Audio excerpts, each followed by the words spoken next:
안녕하세요. 플로라의 플로리스트 선영입니다. 반갑습니다.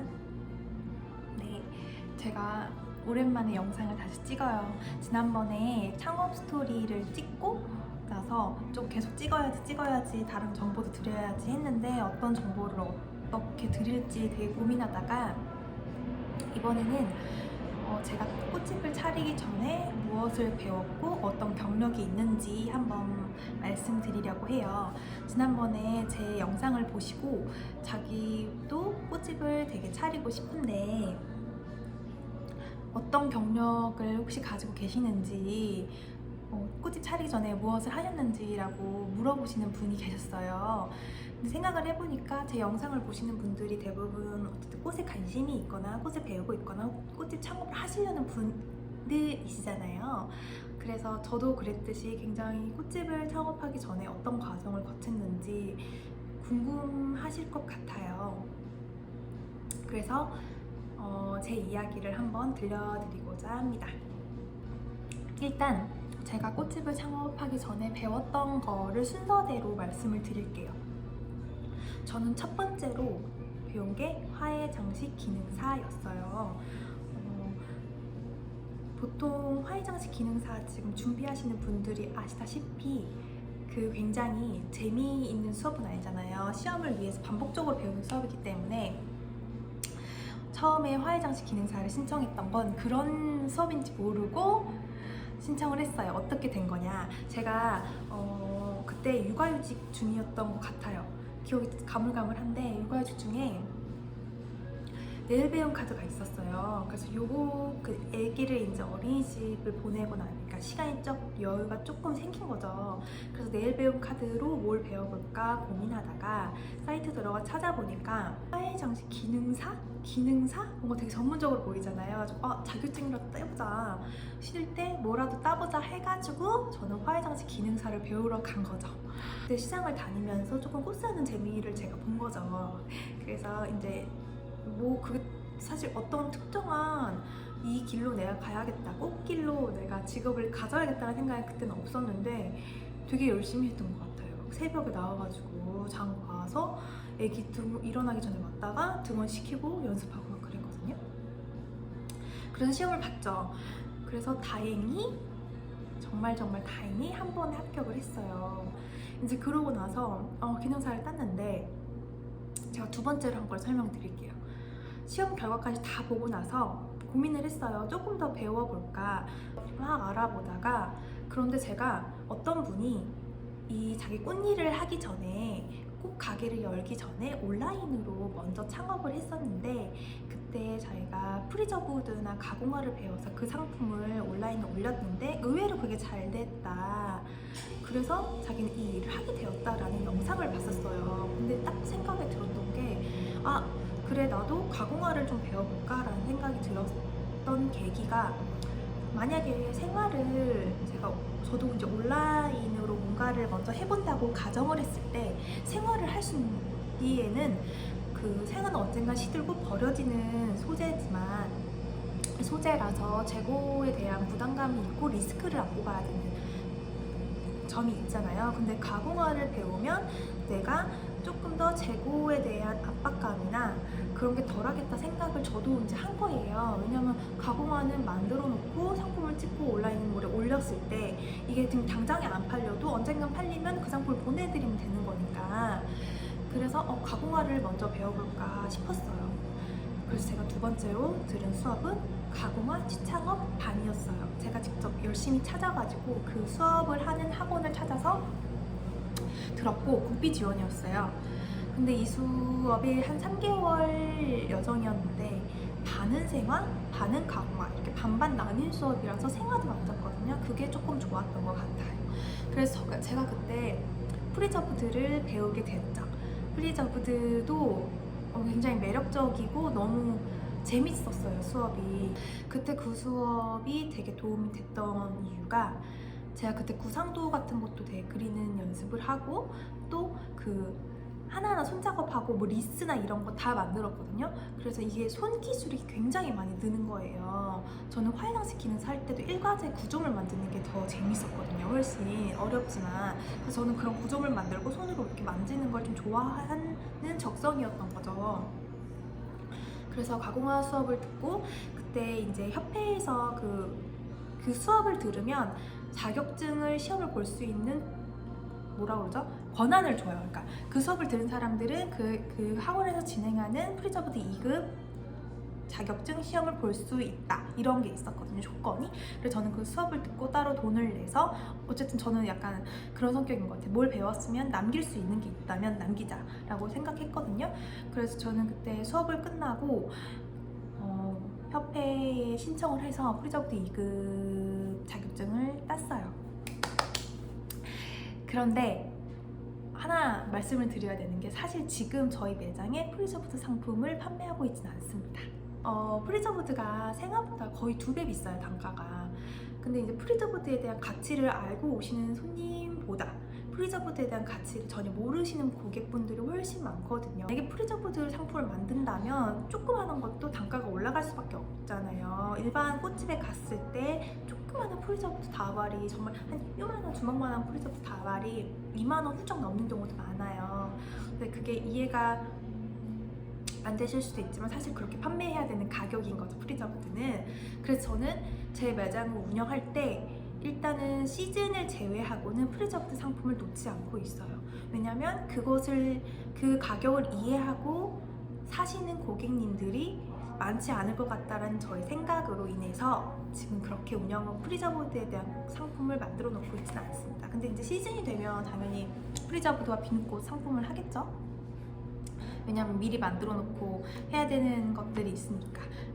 다만 지금은 하지 않고, 근데 배웠던 게 아깝지는 않아요. 그래 제가 생각에는 아까 첫 번째로 배운 게 제가 하회장식 기능사고 두 번째가 프리저브드 가공화를 좀 주로 배웠다 했잖아요. 근데 이렇게 물어보시는 분들이 있을 것 같아요. 꽃집을 창업하는데 화회장식 기능사가 꼭 필요한가요?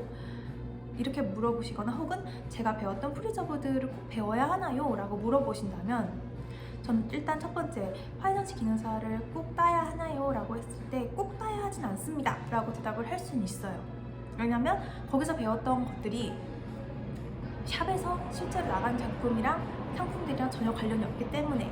하지만 제가 느끼기에는 이제 이 꽃 일을 하시는 분이라면, 그걸 계획하고 계신다면, 화해장식 기능사는 일단은 국가에서 유일하게 진행되는 시험이잖아요. 그래서 그 자격증을 소지하고 있는 것과 없는 것에 대한 약간의 차이는 있다고 생각해요. 예를 들어서 어디 아르바이트를 구하신다거나 직원으로 가실 때도 화해장식 기능 자격증이 있으신 분은 우대한다, 우대사항이 있긴 하거든요. 그 이유가 충분히 있다고는 생각해요. 그리고 두 번째, 프리저브드를 배웠는데 자격증도 땄잖아요, 저는 2급. 그거를 꼭 하나요 물으신다면 프리저브드는 꼭 정말 필요하진 않아요, 제 생각에는.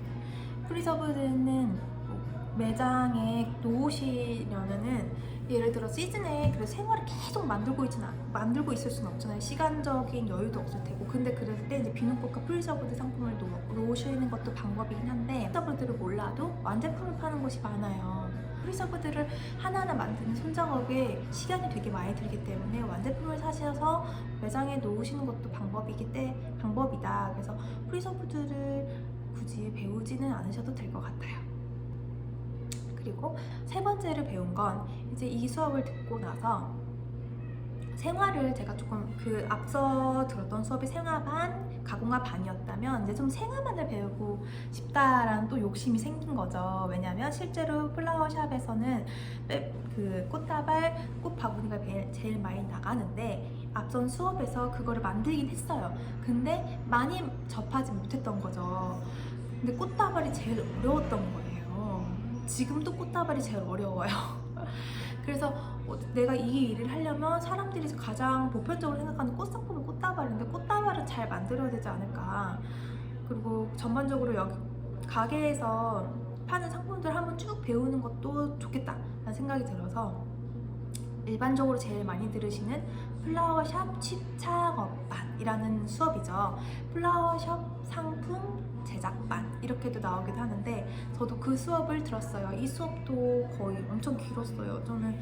저는 다 국비 지원되는 데를 들었고, 이왕 지원 어차피 제가 내는 돈이 일부잖아요. 그러니까 지원을 받을 때 한 번에 좀 비싼 걸 해서 배울 수 있는 걸 배우자라 생각을 했거든요. 그때 플라워숍 상품 제작반, 취창업반이라고 불려지는 수업을 등록을 했습니다. 그리고 마지막으로 들었던 게 이 수업이고, 그 수업을 지금 가게를 운영하는 데에 가장 큰 도움이 되긴 해요. 요즘에 인스타에서 보시는 여러 가지 스타일이 있잖아요. 되게 처음 보는 이런 상품도 있어 라고 하는 꽃 상품들 있잖아요. 근데 플라워샵 상품 제작반을 들으면 웬만하면 다 응용이 돼요. 조금 다른 박스일 뿐이고 조금 다른 형식일 뿐인데 대충 이렇게 만들면 되겠다라는 방법적인 면들이 한번 배우고 나면 좀 생각이 나거든요. 그래서 응용하실 수 있어요. 그래서 만약에 창업을 하기 전에 또 똑같이 앞선 질문처럼 창업을 하기 전에 플라워숍 칩창업반을 꼭 들어야 하나요? 라고 물어보면 저는 사실 이런 수업 안 듣고 창업하시는 분들도 많잖아요. 그리고 잘 운영하시는 분들도 정말 많고 하시면서 느시니까 그래서 무조건이다라고는 말을 못해요. 근데 돈이 부담되시면 국비로 지원하는 데라도 취창업반 혹은 플라워숍 상품 제작반은 꼭 들으셨으면 하는 수업이긴 해요. 그거를 듣고도 부족한 부분이 진짜 많아요. 실제로 창업을 하면은 나 이것도 모르는데 저것도 모르는데 어떡하지? 라고 고민되는 부분들이 많은데, 기본적으로 그거는 배우고 오시면 그래도 정말 기본적으로 나간 상품이나 이런 거에 대한 자신감은 좀 생긴 상태에서 창업을 하시게 되는 거잖아요. 그래서 저는 웬만하면 사실 그 수업을 들으시는 게 좋다, 너무 좋다라고 추천을 해드리고 싶긴 해요. 그래서 저는 이렇게 수업을 화이장치 기능사, 가공화 취창업반이라는 수업, 그 다음에 플라워숍 취창업반 수업 이렇게 3개 다 국비로 들었고, 수업을 듣고 나서 제가 생각이 들었어요. 이렇게 계속 배우기만 하면 나는 뭐부터 배워야 되나? 배울 건 진짜 끝도 없어요. 웨딩반도 있고 뭐 공간 장식반 찾아보면은 내가 이것도 배워야 되고 저것도 배워야 될 게 정말 수두룩한데, 계속 이렇게 배우기만 하면은 언제 이걸 써먹지? 라는 생각이 드는 거예요. 그리고 내가 지금 만약에 다른 수업을 들었을 때 지금 배운 걸 또 까먹으면 어떡하지 생각이 들어서 아르바이트를 해볼까? 생각도 해보고 했는데, 아르바이트도 생각을 했죠, 당연히. 근데 제가 사실 아르바이트를 하려고 꽃사랑 이런 데 카페를 알아봤을 때 좀 저의 상황과 맞게 딱 다닐 수 있는 데가 없었어요. 아이가 있으신 분들은 좀 아실 텐데 이게 갑작스러운 일들이 되게 많이 발생하잖아요. 그래서 그 어떤 곳에서 아르바이트를 일했을 때 내가 그분의 직원으로 일했을 때는 책임져야 되는 부분들이 있는데 내가 그거를 딱 맞춰서 해드릴 수 없을 것 같다는 생각이 드는 거예요. 그런 것들이 회사 다닐 때도 마찬가지였고, 그런 것들이 아르바이트라고 직원으로 일한다면 계속 발생할 것 같은 거예요. 그래서 그거에 대한 스트레스가 조금 있었어가지고 아르바이트를 알아보다가 조금 방향을 다른 데로 잡고 저는 작업실을 알아봤어요. 바로 무턱대고 조금 제가 그 창업 얘기하기 전에 저는 공유 오피스에서 작업실을 6개월 동안 했어요 라고 말씀을 잠깐 드렸었거든요. 그래서 저는 그 세 가지 수업을 듣고 다음으로 그냥 제 작업실을 공유 오피스에서 차렸어요. 그 작업실을 차려서 그때 저는 조화 수업을 원데이로 듣고 싶었던 때가 있어서 들었었거든요. 그래서 가공화랑 조화 상품을 먼저 온라인으로 올려놓고 조금 이렇게 판매를 해보자. 그래서 뭐 수익이 나든 안 나든 일단 그런 걸 내가 배운 거를 활용을 해보면서 뭘 배우자 라는 생각이 들었기 때문에 그렇게 진행을 했어요, 일을. 그래서 그때 공유 오피스에서 온라인 스마트 스토어, 인스타그램, 블로그 뭐 이런 온라인 채널들에 대한 작업들을 시간적 여유가 많으니까 많이 해놨고, 생화는 예약으로만 받았어요. 예약으로만. 근데 그 공유 오피스가 4층이었거든요. 눈에 전혀 안 보여요. 정말 아시는 분들이 검색 해가지고 오는 그런 구조여가지고 예약 손님이 뭐 있어봤자 얼마나 있었겠어요. 하루에 한 번 있으면 너무 감사한 날이죠. 감사한 날이었던 거죠. 그래서 그렇게 했는데 당연히 남는 돈은 없었고 그 공유 오피스 비용도 그렇게 싸진 않아요. 제가 2인실을 썼는데 만약 공유 오피스를 알아보신다면 1인실 부족해요. 2인실을 하셔야 음료 냉장고도 넣고 할 수 있거든요. 어쨌든 짐이 놓는 공간이 필요하니까.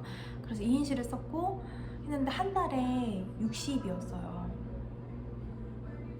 조금 생각보다 비싸죠. 그냥 여러 개의 방 중에 하나 쓴다 생각하는데 근데 뭐 방이 이제 깨끗했고 제가 뭐 인테리어 할 거 전혀 없고 일단 그런 리스크가 없고 그리고 그 공유 오피스를 했던 게 제가 온라인을 생각하고 있었을 때 택배랑 계약이 되는 곳이 있어야겠다는 생각을 했거든요. 제가 개인적으로 택배하면 택배비가 비싼데 계약을 한 택배 회사랑 계약이 된 곳에 있으면 전 저렴한 가격으로 택배를 보낼 수 있잖아요.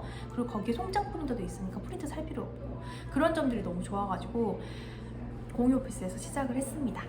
그 결정적으로 제가 로드샵에 나온 이유는 사전 예약제였잖아요. 사전 예약제를 하니까 누구 한 분을 위해서 꽃을 사입해 오면 제가 5만원 꽃다발을 팔기 위해서 예를 들어 7만원 이상을 사왔어요.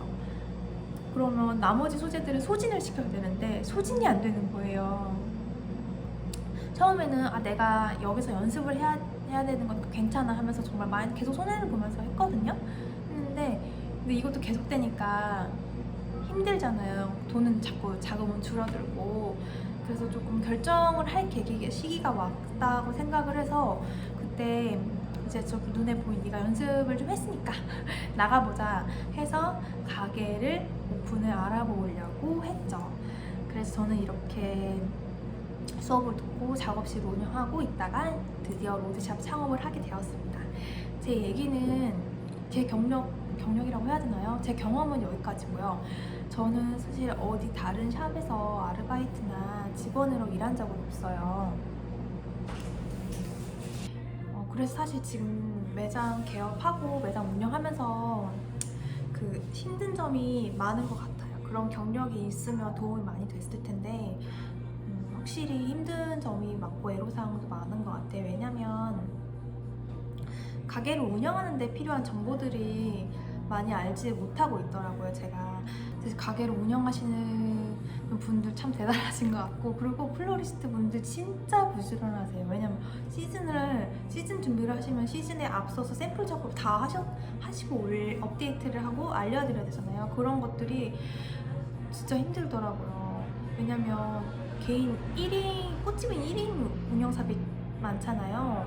1인이 하기엔 진짜 할 일이 많아요. 샘플 만들고 뭐 이런 걸 다 떠나서 사실 블로그, 인스타그램 요즘에 이런 거 당연히 해야 되는 거니까 그런 것들까지 혼자 다 감당해야 되잖아요. 그러면 시간이 엄청 부족해요. 제 얘기 들어주셔서 너무 감사하고 또